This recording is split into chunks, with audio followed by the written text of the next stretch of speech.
Y vamos a ser muy cortos porque vamos a tener solamente 60 minutos de exposición.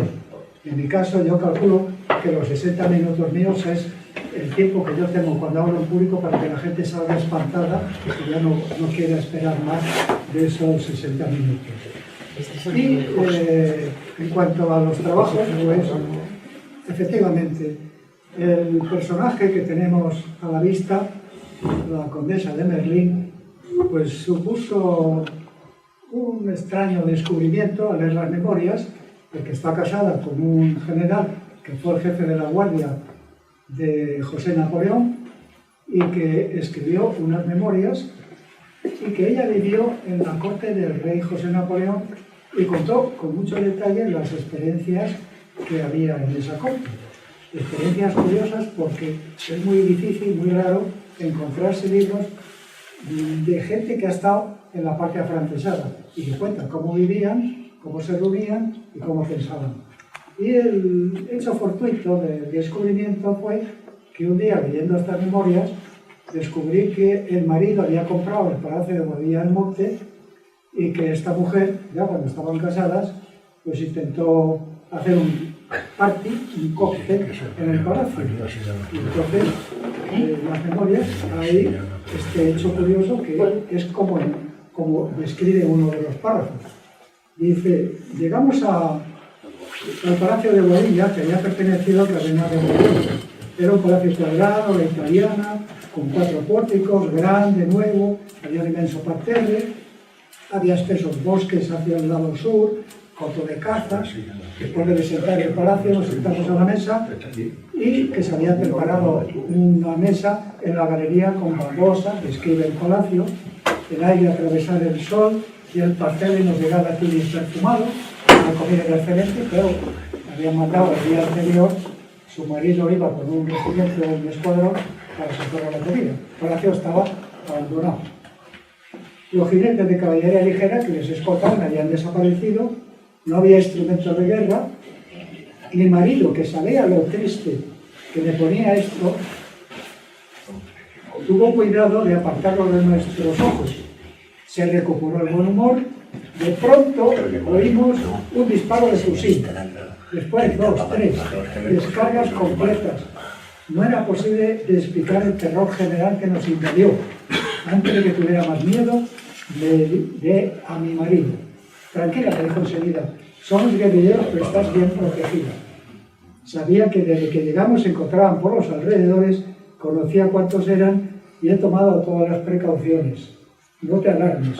Eso ya el cóctel de lo que había.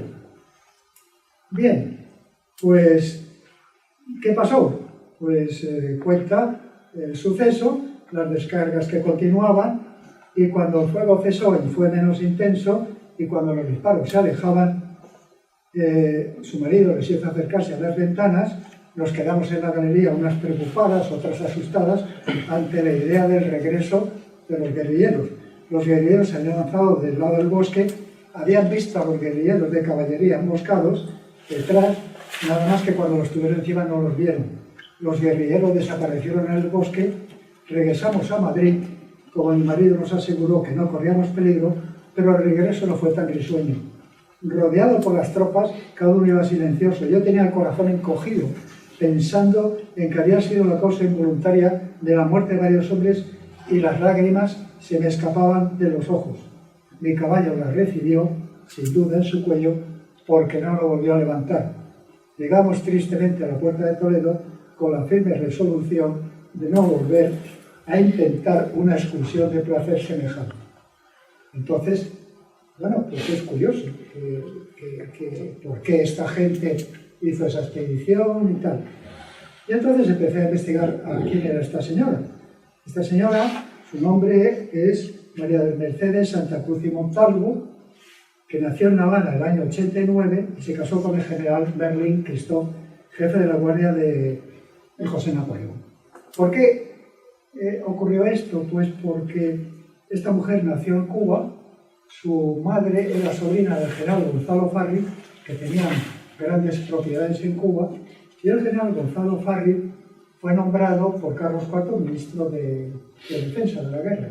Entonces el general Farril que estaba en Madrid, la familia cubana se trasladó a Madrid y la hija, el padre y la madre se quedaron en Madrid, pues se quedaron en La Habana, donde había nacido, y ahí estudió en un colegio de monjas. Se le hizo muy pesado aquello, se escapó del colegio de monjas y al final su padre, que fue a La Habana como capitán general, aceptó que volviera a Madrid. Y en Madrid, la madre, que era la condesa de Jaruco, la sobrina de Gonzalo Farri, pues organizó en su casa, de la calle del Clavel, de la alta aristocracia de Carlos IV, una serie de reuniones con la alta aristocracia y con las letras. O sea, allí estuvo Quinto Goya, estuvieron Moratín, etc. Pero resulta que llega el 2 de mayo y ella es testigo del 2 de mayo. Lo cuenta muy brevemente. Cuenta que estaba viviendo en la calle del Clavel y dice: mi sirvienta había encontrado un medio de saber lo que pasa a través de una celosía que daba a la calle de Panaderos. Vino jadeante a advertirle de que mi tío iba por la calle, que lo había visto de lejos. Yo lo seguí y me puse donde estaba detrás. Pero claro, el tiroteo no dejaban a la gente ni a ningún vecino que se asomaba. Dice: no olvidaré jamás el espectáculo que golpeó mis ojos. Los soldados cargaban a la bayoneta contra hombres, contra niños, contra viejos desmadejados.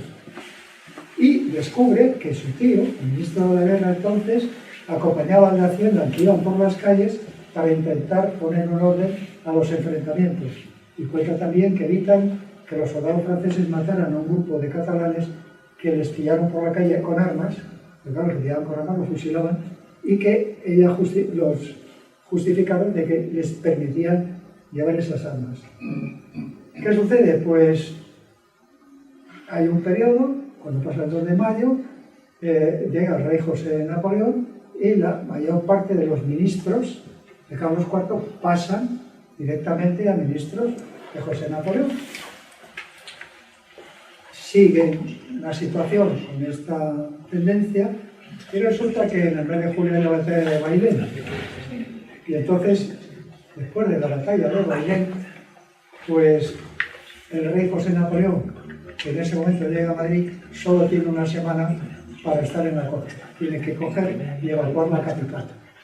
Y entonces el general Gonzalo Farri decide unir su causa a la del rey José Napoleón y marchan a Victoria. Marcha toda la familia en un convoy que evacúa Madrid pues, a marchas forzadas, y esta mujer cuenta cómo fue ese convoy.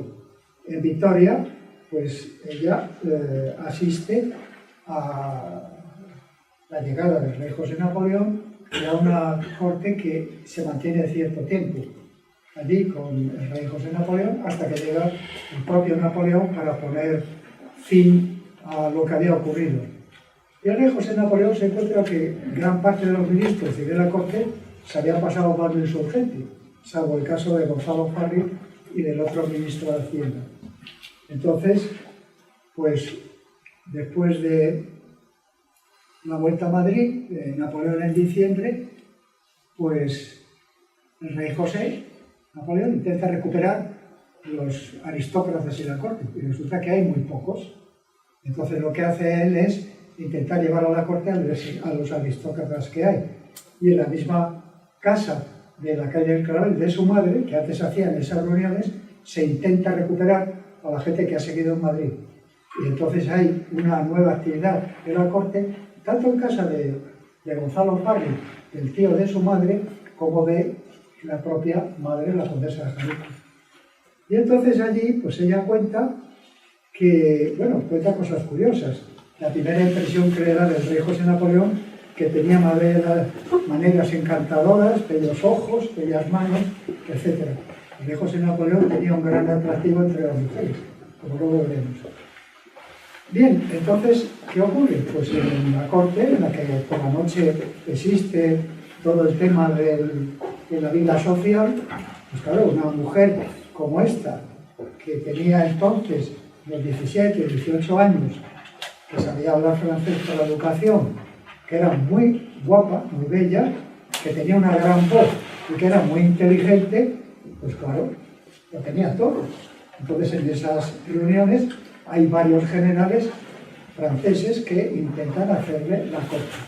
Uno de ellos, el general Sebastián, era jefe de un cuerpo de ejército, nada menos.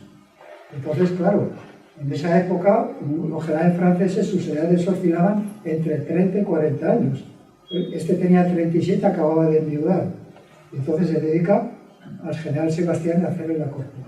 En sus memorias es curioso que esta mujer no pone los nombres, pone las siglas. Pone el general Sebastiani, me perseguía, me invitaba a bailar, era HB. Luego ha habido después algunos autores franceses que ya han puesto los verdaderos nombres. Y ella describe el acercamiento que tiene este hombre en los bailes y digamos, la protección sentimental de su madre y de otros generales. Porque aunque ella se ve cercana por el general Sebastiani, pues resulta que hay algo ahí que no funciona. Ella ha tenido muy poco antes un desengaño amoroso con un noble, el conde de Serrano, y ve al general que tiene muy buen aspecto, no sé si se pondrá la foto, y entonces pues está dudosa. Y hay un coronel francés que quiere evitar, se da cuenta que puede ser una aventura del general Sebastiani, y la quiere proteger sentimentalmente. Y entonces, pues ella tiene momentos en los que el general Sebastiani habla con ella, tiene unos diálogos, y Mercedes describe las impresiones de su encuentro. Cuando el general la habla, ella dice, y el alma de su país, Sebastiani era córcego, con el apellido, como un resplandor debajo de una ligera gasa, apareció por sus facciones, atravesó sus ojos y se desvaneció enseguida. Es difícil encontrar a un general triunfador de la guerra de independencia con que una persona haga estas descripciones de este hombre. Bien, entonces pasa un cierto tiempo, el general de Sol se da cuenta que puede ser una aventura del general Sebastiani y explica a la madre que el matrimonio no puede celebrarse porque necesitaría el permiso del emperador, y el general Sebastiani, si el emperador decide que es una aristócrata española, a lo mejor no le gusta el asunto. Y entonces hace varias maniobras la madre a ver cómo puede apartar esto.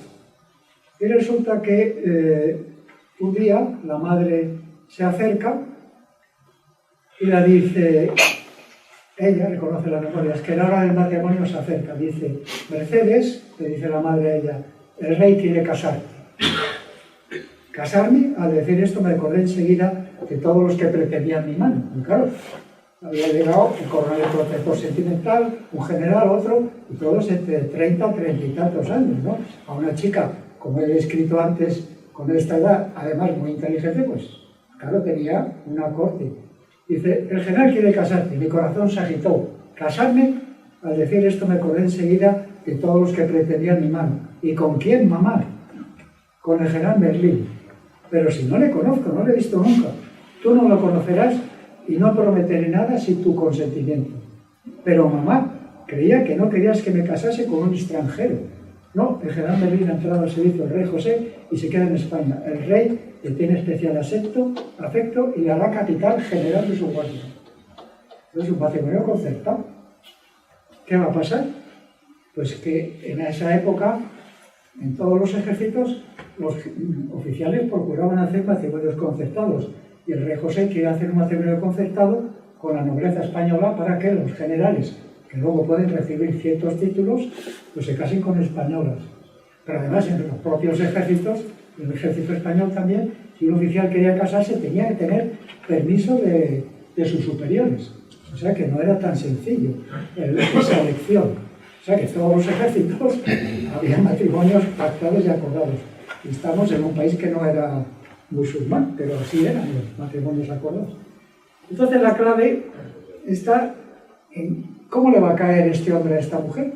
Y dice, por la tarde el general Merlín fue presentado a mi madre, su aspecto me pareció frío y severo, me pareció un hombre del norte, que los más franceses lo eran mucho a mis ojos, poco habituado estaba a estas caras pálidas, ojos azules, parece que triste, sin desagradarme, me impuso al respeto.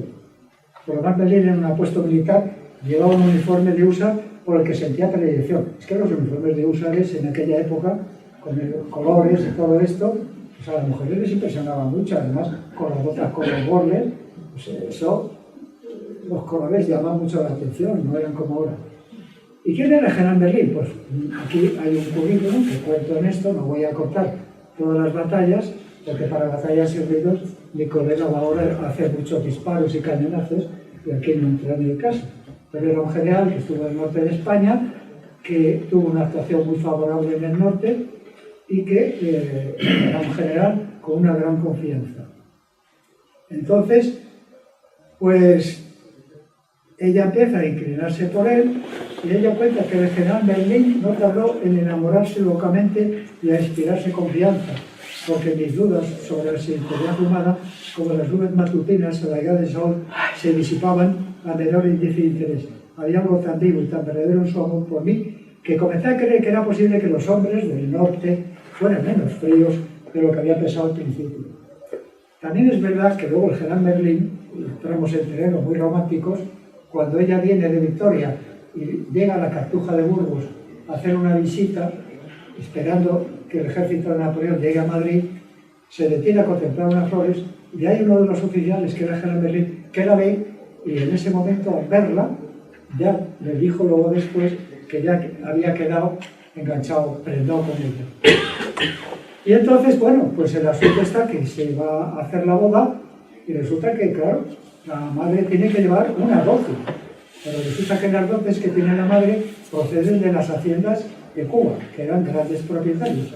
Pero claro, la renta de Cuba, que van a España, proceden del cultivo del azúcar. Pero como estamos en guerra, los barcos que vienen con esas dotes que van a Coruña los han confiscado las tropas napoleónicas. Entonces esta mujer se encuentra que no tiene dote para su hija. Y al mismo tiempo, claro, con la guerra que hay en el lado francés, el servicio que hay de transporte con América está cortado también. Y esta mujer se encuentra muy apurada.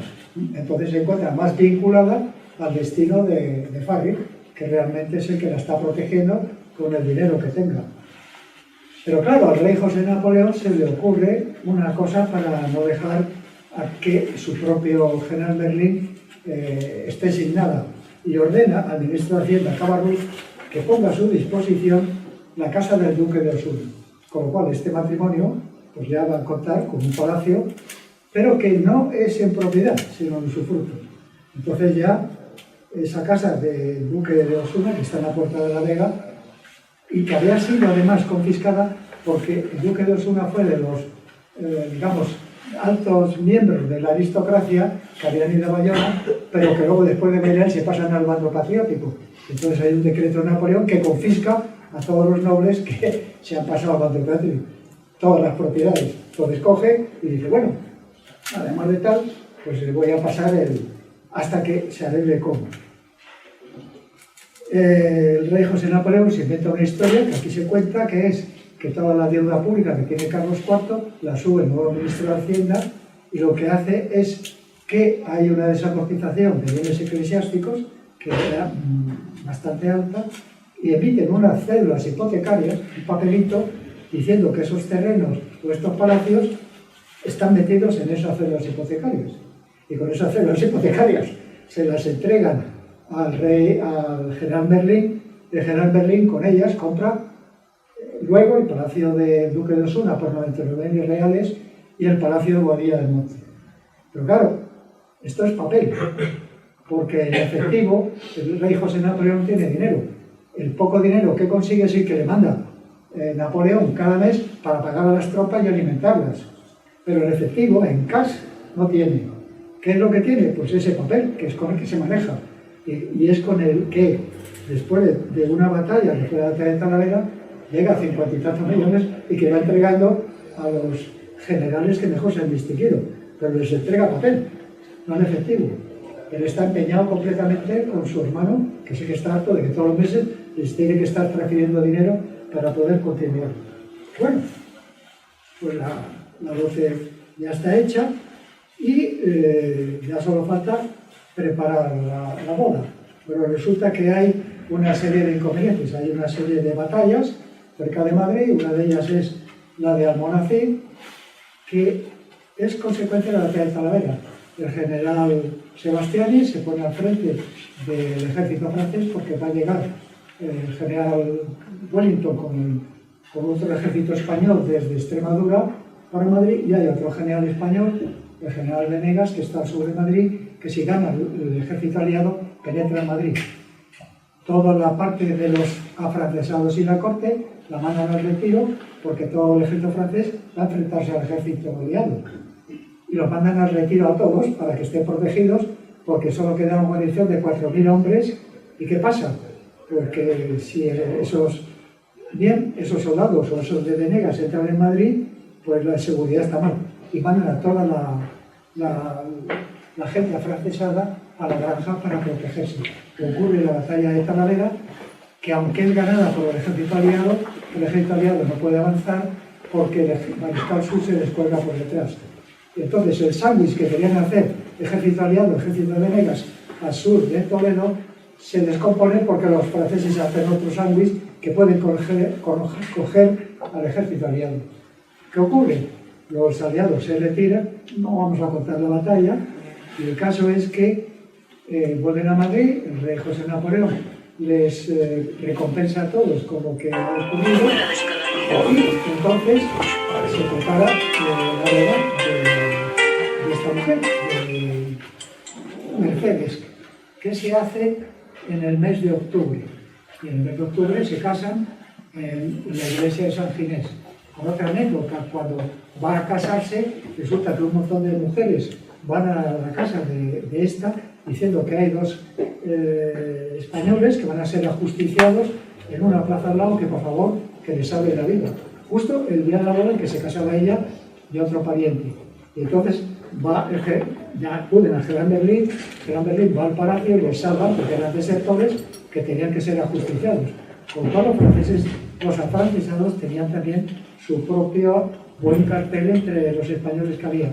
Es curioso porque se casa con el general Berlín en octubre, y en el mes de noviembre hay un hecho importante. Ocurre una batalla, que es la batalla de Ocaña, en la cual España juega una carta importante para intentar derrotar al ejército francés.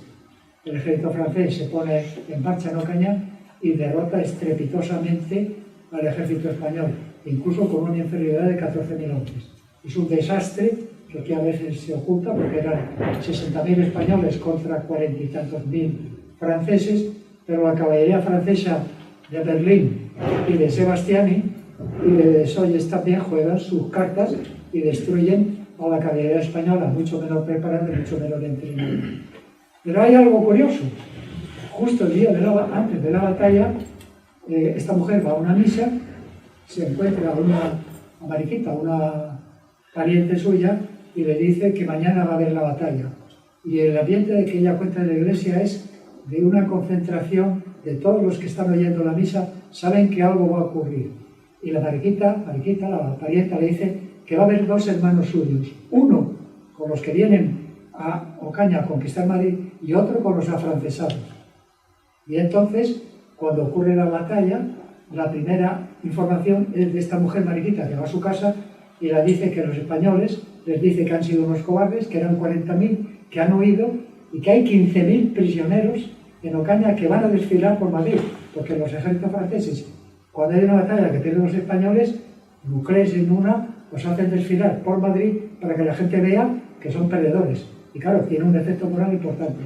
Y la dice que de los dos hermanos han sido cogidos prisioneros, pero que también está prisionero su antiguo pretendiente, el conde de Serrano, que había pasado a ser oficial del ejército patriota por el despecho que ella tuvo, según parece que cuenta, al despedirle. Total. ¿Qué hace esta mujer? Pues como van llevando los prisioneros de Ocaña hacia Madrid y los van llevando andando, en un clima de noviembre, muchos de ellos mueren de frío, porque les han quitado hasta el uniforme, aquí lo explica, y entonces el ir andando los prisioneros desde Ocaña hasta Francia durante varios días es prácticamente muchos a una muerte segura. Todos aquellos que no pueden andar, los franceses los fusilan. ¿Qué hacen los españoles cuando ven a los que pasan por Madrid, a esos 15.000 prisioneros, de los que hay muchos familiares? pues lo que hacen es intentar conseguir dinero para sobornar a los guardias, para que por lo menos los guardias les den comida, los soldados franceses que les vigilan, o que les puedan acoger mejor. Y entonces, como venganza sentimental, esta mujer le da a esta mariquita sus joyas para que las empeñe y las venda, y con ese dinero, darle ese dinero y una cruz que tiene a su antiguo pretendiente, al conde Serrano. Y ella cuenta la sensación de satisfacción que tiene que su antiguo novio puede salvar la vida, porque ella, sin que nadie se entere, le entrega ese dinero, ella solamente le da la cruz y su novio besa la cruz en ese momento porque sabe que eso le salva la vida. Y yo me he pasado del tiempo, podría contar mucho más, pero por ejemplo de esta mujer.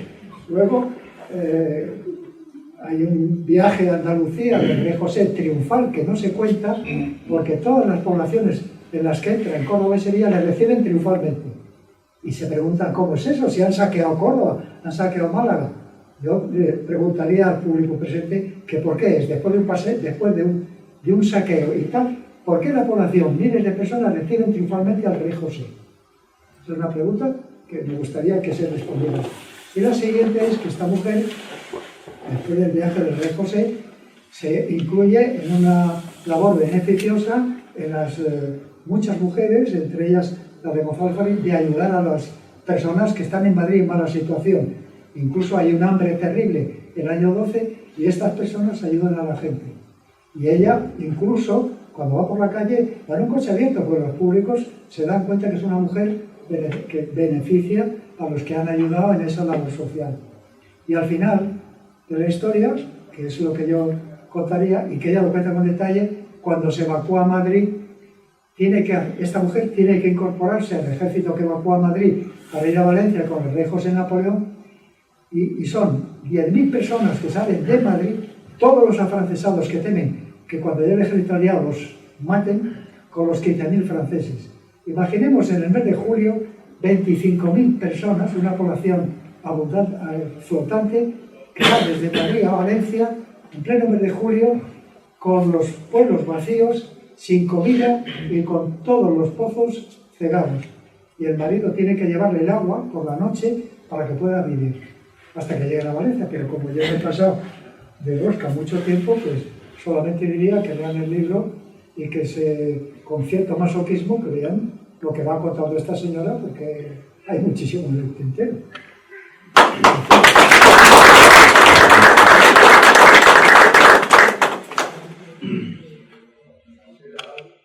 Muy bien, pues vamos a hablar de una batalla que hubo el 11 de agosto de 1812 y que tuvo lugar entre Las Rozas, Bajada Honda y Vuelta a Las Rozas, y que es llamativa porque es la primera vez que Wellington realmente perdió claramente un encuentro con las tropas imperiales. Es llamativa porque es la primera vez que perdió unos cañones. Es también llamativa porque se encontraron más de 3.000 jinetes, lo cual en la Guerra de España es un hecho infrecuente, pues el territorio de nuestro país no es muy apto para campañas largas usando caballos, porque los caballos se destrozan. Y en Portugal, en un censo que se hizo en 1806, creo, o 1808, por ocasión de la primera invasión, pues se encontró que en todo el reino de Portugal había 6.500 caballos. O sea que era mantener un ejército con varios grupos de caballería, pues era la tarea imposible. Cuando se intentó formar, con ayuda de los ingleses, el primer ejército portugués entrenado por los ingleses, se querían tener 6 brigadas de caballería y al llegar a 3, pues casi tuvieron que dejarlo porque no había más caballos. Después los caballos se destrozaban rápidamente por varios motivos.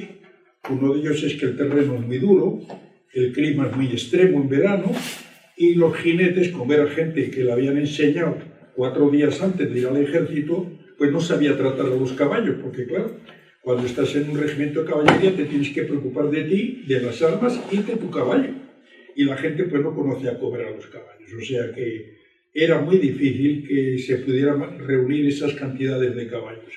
Y en esta batalla chocaron 3.000 caballos de un sitio y de otro, que debía ser un número y un espectáculo pues, bastante llamativo, porque claro, 3.000 caballos golpeando el suelo a la vez, pues deben hacer un ruido bastante considerable.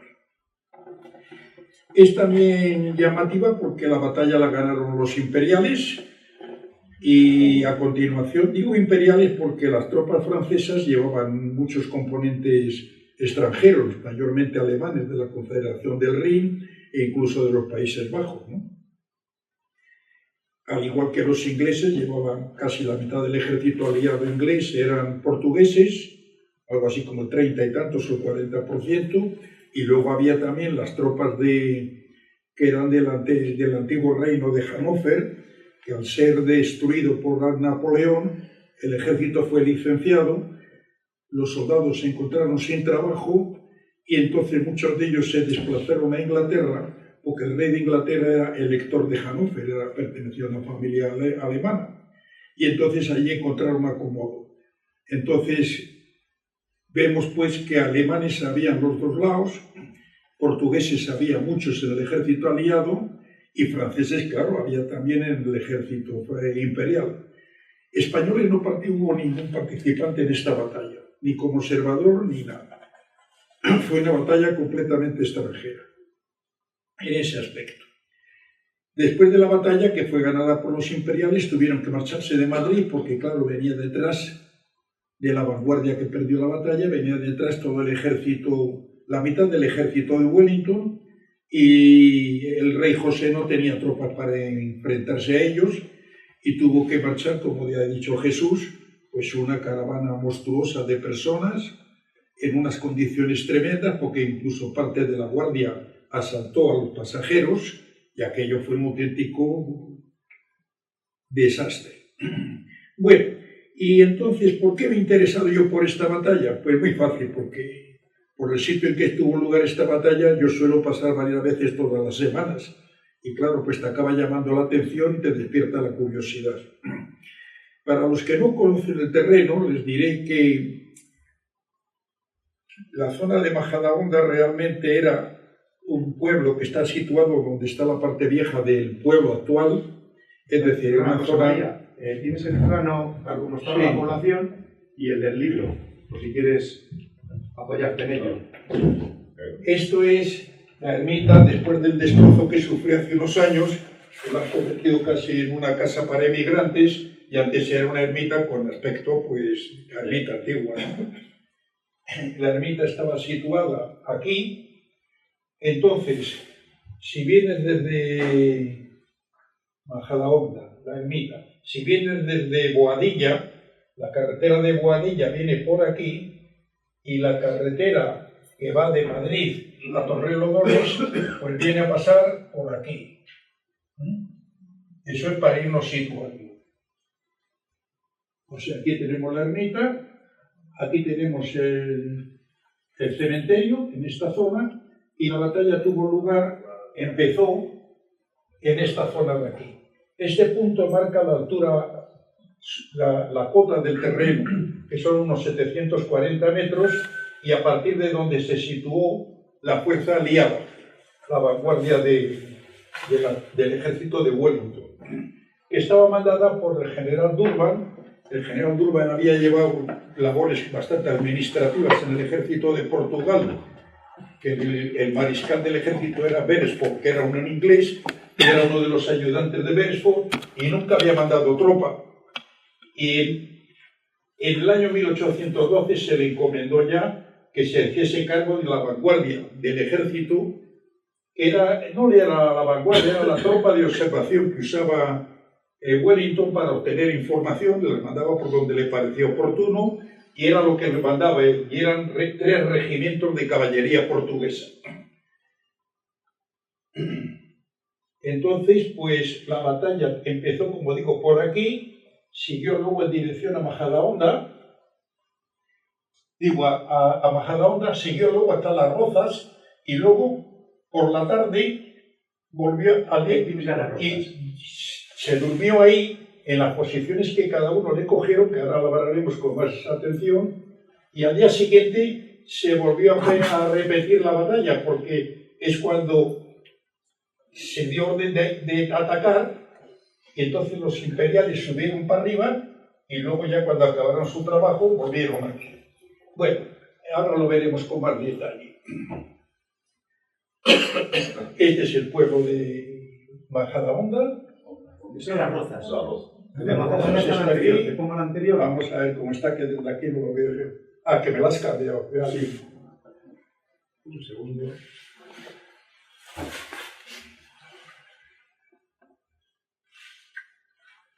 Esto es. Entonces el pueblo de Majadahonda es este, y esto es la parte vieja del pueblo actual. Esto es la parte vieja del pueblo actual. Aquí abajo pues eran sitios que se utilizaban para guardar el ganado y que realmente es donde pernoctaron el día 10 donde pernoctó la vanguardia inglesa. Había dos maneras de llegar, una era por la carretera de Boadilla y otra era por la carretera de Pozuelo. Luego, cuando por la tarde se desarrolló la continuación de la batalla, pues apareció la carretera de General, que es la de Torredemolinos. O sea que, volviendo a lo que estábamos diciendo, la batalla empezó en Las Rozas, el ejército francés se fue retirando, y el ejército José y se fue retirando, y se fue a Boadilla. Y al día siguiente el rey José quiso saber más información de cuánta tropa tenía enfrente, y entonces mandó a atacar y coger prisioneros, y entonces es cuando esto hizo un efecto de acordeón, los franceses volvieron hasta Las Rozas y al final volvieron otra vez a Boadilla y se fueron con toda la caravana que iba hacia Valencia, ¿no? O sea, eso es un poco la situación geográfica del terreno, de la batalla. El general Wellington acababa de ganar la batalla de Arapiles. La batalla de Arapiles, pues, el año 1812 empezó mal para los franceses porque como el emperador Napoleón decidió atacar Rusia, pues se llevó muchas tropas. Eso debilitó al ejército de España, al ejército francés en España, y condujo a que se perdiese, por ejemplo, Ciudad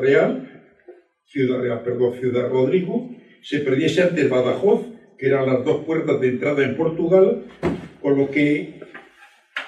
Y además se perdió la conexión que había entre la parte alta de Ciudad Rodrigo y la parte baja de Badajoz, al cortar el puente de Almaraz. Lo cual quiere decir que los ejércitos franceses quedaron repartidos un trozo por debajo de Almaraz, ejército de mediodía mandado por el mariscal Soult, y otro trozo por encima de Almaraz, que era el ejército de Portugal mandado por el mariscal Marmont. Los dos mariscales eran gente competente en su oficio, muy competente. Entonces, Wellington se encontró con la posibilidad de que por primera vez podía tomar una ofensiva desde la batalla de Talavera, no había tomado la ofensiva nunca. Y entonces cuando vio que había la oportunidad de atacar, y escogió atacar al ejército que estaba en el Duero, al ejército de Portugal. Aprovechando su superioridad, llegó a Salamanca, el mariscal Marmont se tuvo que retirar, le persiguió, el mariscal Marmont cruzó el Duero, se fue hacia Valladolid, que era uno de sus depósitos, y luego quedaba otro depósito detrás, que era Burgos. Y ahí se pararon. El mariscal Marmont, mediante una serie de hábiles maniobras, logró cruzar el Duero otra vez cuando cogió refuerzos y echó una carrera hacia Portugal para aislar a Wellington de la base que tenía en Portugal, que era lo que le daba seguridad, porque al lado de Lisboa, en el triángulo que forman el Atlántico con el Tajo, que en medio queda Lisboa, había fortificado una línea que se llama la línea de Torres Vedras, con una fuerza que hacía muy difícil poder asaltar esa fortaleza. Además, si se asaltaba, pues tenía varios puntos de embarque, tanto en la costa del Atlántico como en Lisboa, en el Tajo, el ejército podía reembarcarse y volver a Inglaterra, porque Inglaterra tenía un ejército de tierra muy pequeño. Tenía una marina grande, pero no tenía población para tener otro ejército de tierra. Entonces Marmont lo que intentó es cortarle la retirada, quitarle la posibilidad de esconderse en su, digamos, en su guarida, y entonces por primera vez le iba a tener en igualdad de condiciones de luchar por la vida los dos, ¿no?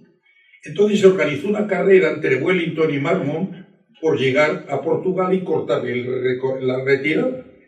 Y Marmont, en su ansiedad por ir a cortarle la retirada, vio unas nubes de polvo porque toda la parte logística del ejército de Wellington empezó a marchar hacia Portugal.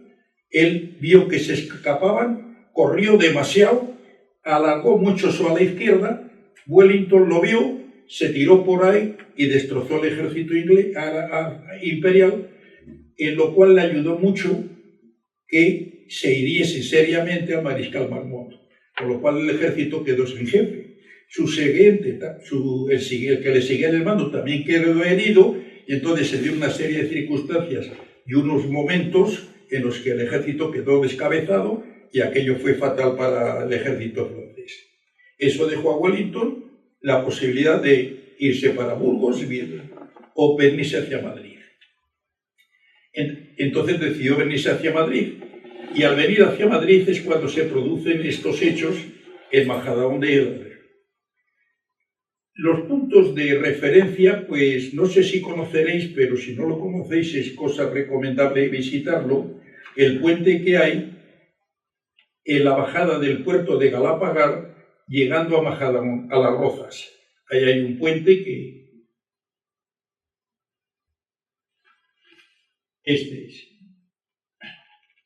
Este puente, que es un puente de la época de Fernando VI, que se completó más tarde, tiene 6 ojos, aunque no sé si llegó a tener 7, y era un puente que era uno de los puntos de descanso del día 10, cuando los ingleses llegaron. La caballería portuguesa se quedó a descansar ahí, porque eso es una zona que es un prado muy grande, tiene el río Guadarrama ahí, y era una zona muy buena para que descansase la caballería. Aguas abajo estaba la caballería francesa también, bivacando allí al lado del río. Entonces, al día siguiente, el ejército de Wellington empieza a bajar hacia Madrid y va empujando al ejército francés. Pero el ejército francés se defiende, y entonces el ejército de Wellington, la avanzada esta que manda el general Durban, se encuentra débil y pide su apoyo, y Wellington le da parte de la caballería de la alemana que tenía, de la que se llamaba la King's German Legion, o sea, la legión inglesa alemana del rey. Y con esos refuerzos, Durban tiene 3 regimientos de caballería, tiene la primera y segunda división de brigadas de caballería pesada de la KGL, de la King's German Legion, y además le da también una troupe, una palabra que no sé traducir porque la troupe es un conjunto de 6 cañones. Si se juntan de 2 en 2, cada 2 es una batería, y entonces yo no sé cómo traducir la palabra troupe, porque no puedes decir batería, porque tiene 6, y las baterías para ellos eran de 2. Pero para que os hagáis una idea, pues un conjunto de 6 bocas de fuego venía a necesitar la ayuda de algo así como 160, 180 caballos. O sea, os dais cuenta la cantidad de caballos que consumían estas acciones, ¿no? Entonces, con esa fuerza, parte de la artillería se la queda Wellington, que avanza por la carretera general en dirección a Torrelodones, donde pasó la noche, y la otra parte se la deja a Durban para que vaya con él sus regimientos de caballería persiguiendo a los franceses. Los franceses se van retirando lentamente, tienen la orden de irse retirando sin presentar batalla, y en eso se va todo el día 10 hasta llegar la noche.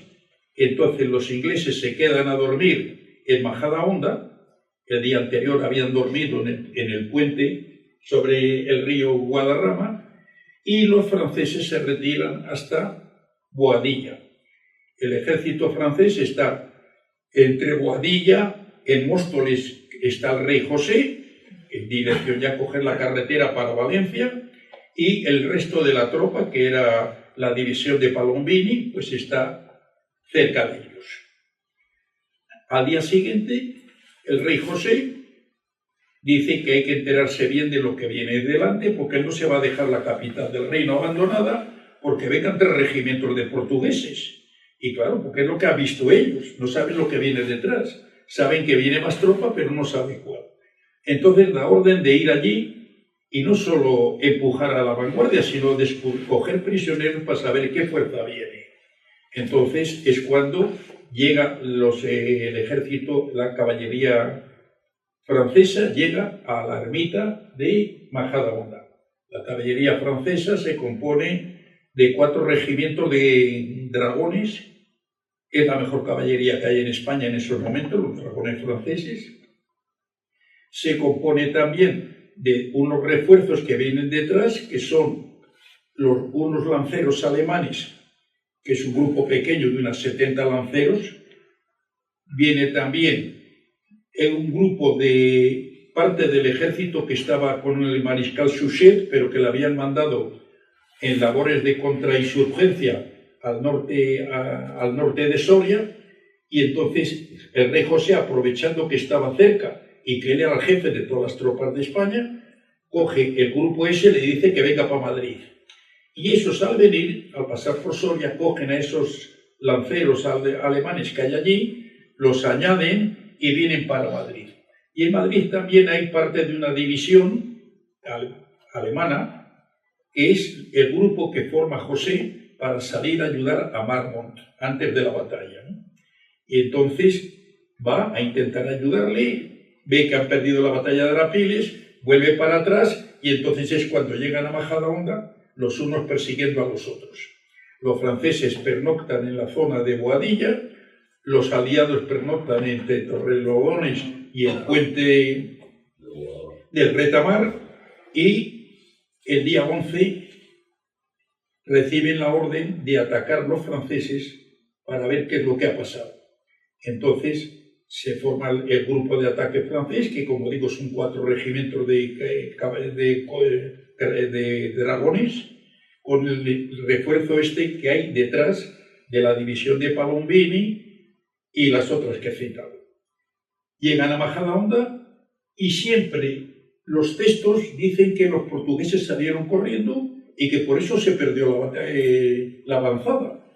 Perdieron los cañones que tenían, también porque se quedaron solos, y que los portugueses fueron los que tuvieron la culpa de todo. Que llegaron los franceses hasta Las Rozas persiguiendo a los restos a esa desbandada de tropa, y claro, los portugueses volvieron a formar y volvieron a abandonar a los ingleses. Y entonces, claro, los portugueses son los responsables de todo. Entonces, es una explicación muy falsa, ¿no? Y entonces esta es una de las razones que me movió también a interesarme por esta batalla.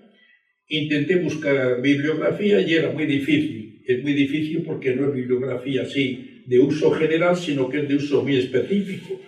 O sea, por ejemplo, las memorias de Raiset hablan principalmente de esta batalla. Entonces, ¿a quién le interesa Raiset? Pues no mucho, ¿no?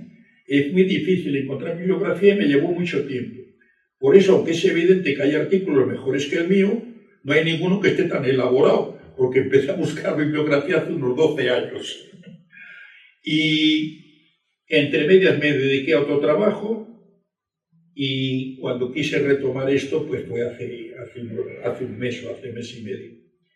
Entonces, los franceses atacan, y según la bibliografía francesa, les costó muchísimo a los franceses romper la línea portuguesa. Que eso es algo que realmente es novedoso en la bibliografía, porque hasta ahora lo que existía era todo al revés.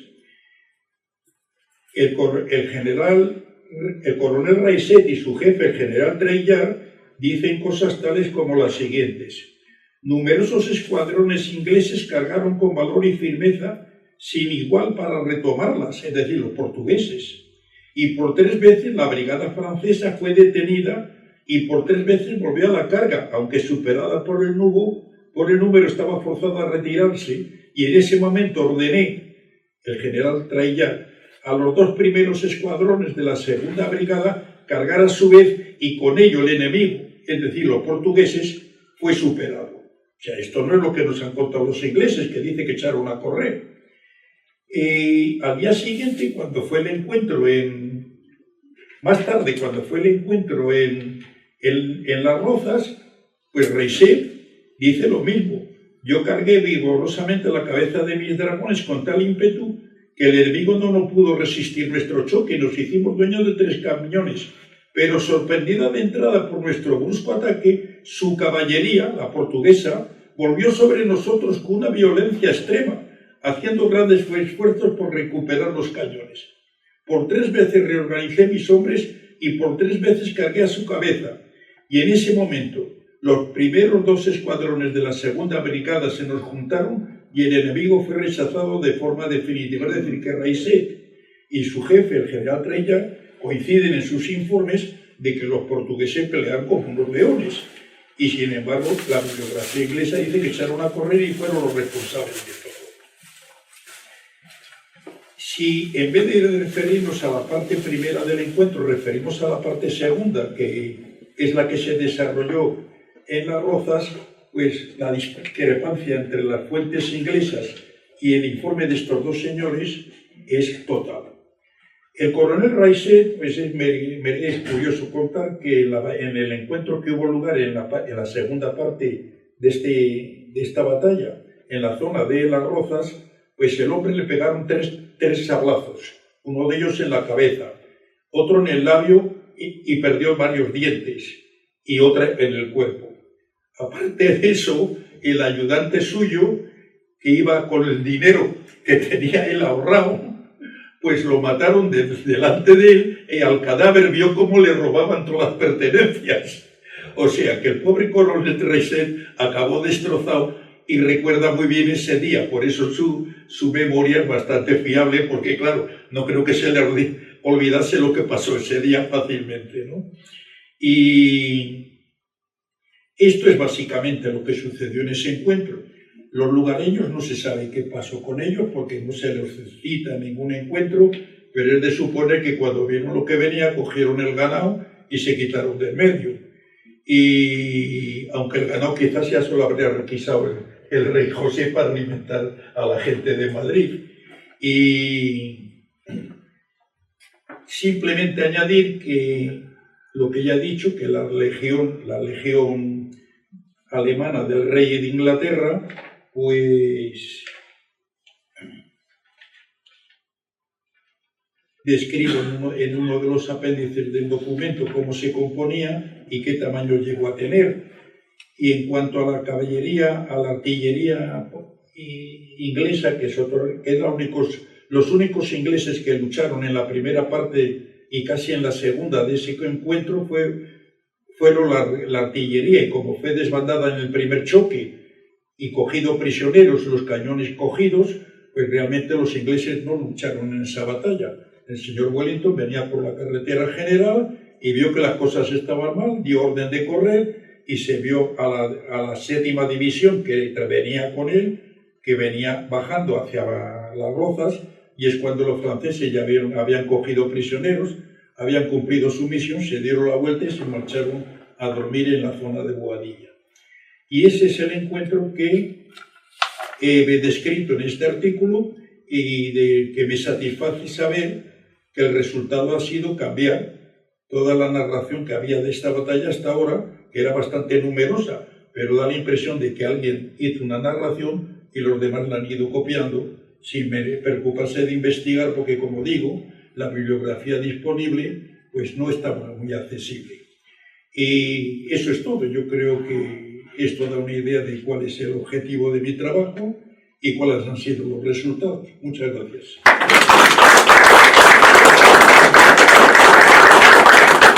Bueno, muchas gracias. Por petición del presidente voy a añadir que cuando ya estaba todo cerrado, pues un compañero italiano nos manda una nota de un dragón de Napoleón, que era el grupo que estuvo en estas batallas. Había un grupo de dragones que eran del Reino de Italia.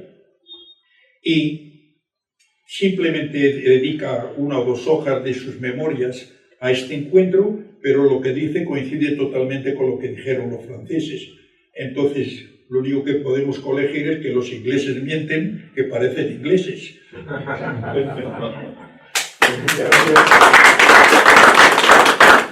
A José María y a Jesús, habéis visto, los que no estáis habituados a este tipo de sesiones, habéis venido pues por amistad con alguno de los 2 ponentes, que esto no es cosa de 15 días, que un día te levantas y dices, pues voy a mirar porque me interesa. No, es una ilusión, es una pasión, y que luego pues esperas encontrar a un auditorio como el que hoy tenemos aquí, agradecido, que pueda disfrutar de eso que a ti te ha llevado muchísimas horas. Y como no han podido contar todo, sino simplemente un esbozo de lo mismo, si tenéis alguna pregunta al respecto de qué pasó con la condesa cuando por aquí o por allá, veis que no todo es guerra. También hay cosas que son del día a día, que la vida continuaba y que no era todo guerrear, había amor, había pasión, había que seguir viviendo. Entonces, si queréis hacer alguna pregunta respecto a Jesús, preguntas de alcoba, igual tiene alguna respuesta.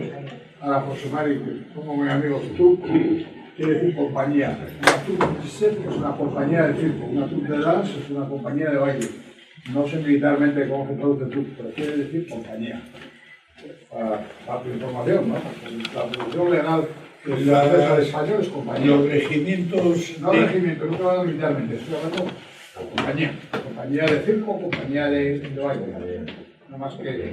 Y un segundo comentario, tienes toda razón, hecho el Hannover. ¿Sabes quién fue el último Hannover importante en el mundo? La reina Victoria de Inglaterra, que cambió de apellido por Windsor. Claro que eran los dueños de Inglaterra. Pero muy bien, muy bien. Perdón.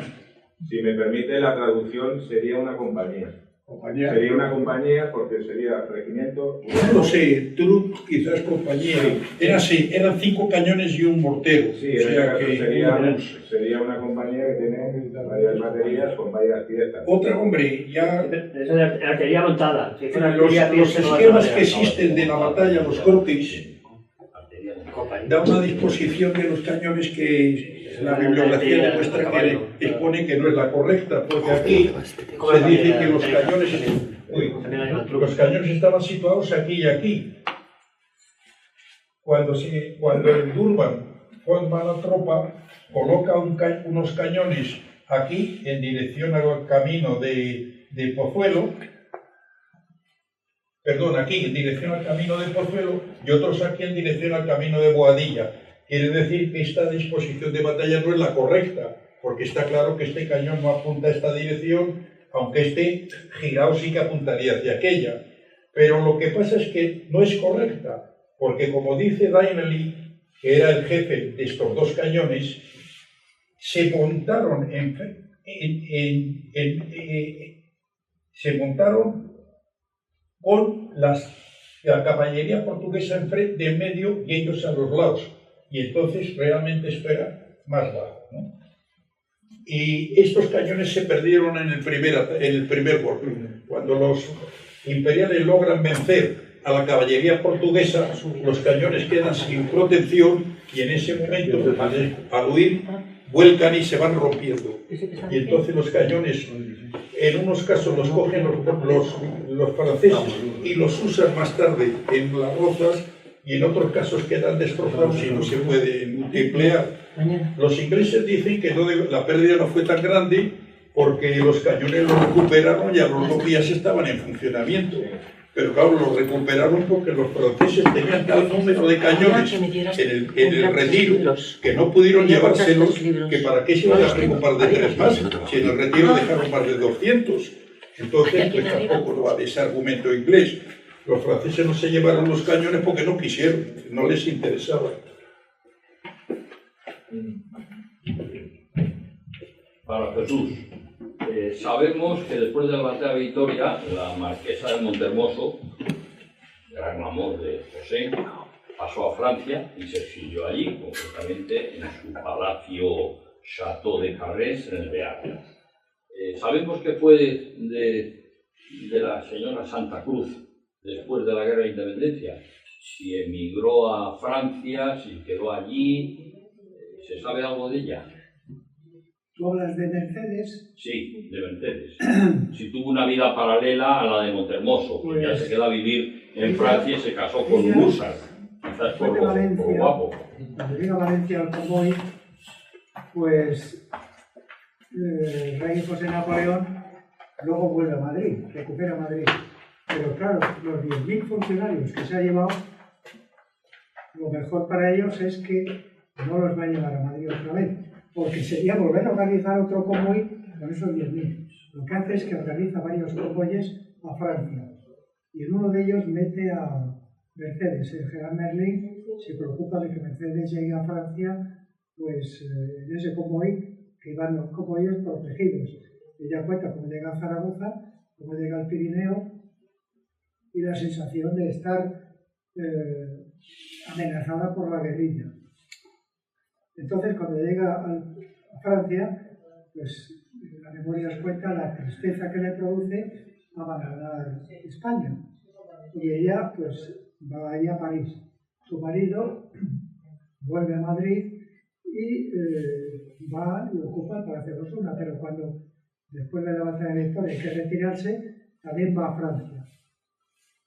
Entonces, en París, resulta que Mercedes monta un salón muy brillante de músicos y escritores que acuden allí, porque tiene mucho atractivo, igual que ha hecho su madre. Y resulta que su hermosa voz y su inteligencia la hacen brillar mucho en conciertos y tertulias. Y empieza a escribir. Escribe varios libros, uno de ellos era Mi primeros 12 años, Historia de Sor Inés, que es la monja que la ayuda a escaparse del convento, Los esclavos de las colonias españolas, un viaje a La Habana por la condesa de Merlín, en la cual cuenta cómo después de todo esto vuelve a Cuba y descubre la esclavitud que había habido allí, porque consigue que los esclavos que en gran parte la crían allí en La Habana, le pide a su padre que los dé la libertad, que es la mamita, que ella es la que la ha cuidado, la esclava negra. Entonces, claro, la esclavitud en Cuba, para ella, al ver lo que ha ocurrido y las ideas que hay, pues escribe también ese viaje que cae muy mal al entonces, vamos a llamarle gobernador que había en Cuba, por eso, de que España mantenía todavía la esclavitud. Y entonces, pues yo opino sobre Gertrudis, ya que triunfa, trabaja en la ópera, escribe una biografía de la Malibran, la cantante de ópera, y triunfa como escritora, pero también triunfa como cantante de ópera, que era una buena soprano. Y yo digo que incluso Gertrudis Gómez de Avellaneda le prorroga una de las obras que ha hecho, pero todas están publicadas en francés. Luego alguna obra que se publica en español se publica bastante cortada. A mí me ha costado trabajo seguir en la pista porque las memorias de ella se han traducido al castellano, pero con muy mala traducción. Se titula Memorias de una francesada.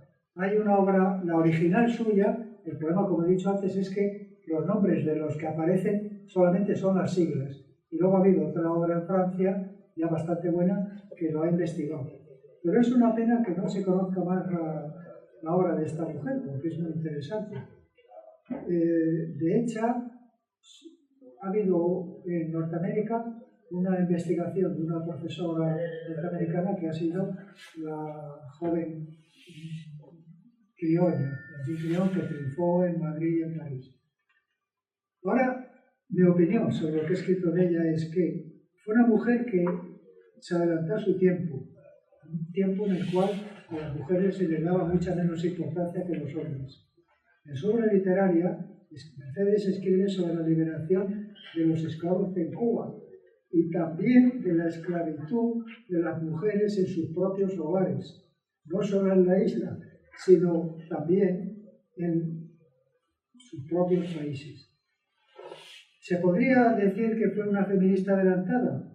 Pues con las limitaciones e inconvenientes que tuvo que publicar, yo pienso que la respuesta es afirmativa. Es una feminista adelantada. Una gran escritora Y yo, en este trabajo, más que comentar sus relatos, por eso lo que he hecho ha sido recogerlos, respetarlos e incorporarlos tal y como han sido redactados. Creo que vale la pena seguir en la pista y que triunfa cuando está allá en Francia. ¿Hay ningún retrato de ella? Sí. Retratista, ¿no hay ningún retrato? Sí. Sí, están en el libro los retratos. Ah, O sea que aquí hemos puesto simplemente La lo que última- era... en la última página, esa es una, Sí. Este es un retrato. y después la última página retrato del final, artículo, que está vestida para una ópera y está vestida. la norma de Bellini. Sí, me parece que es eso.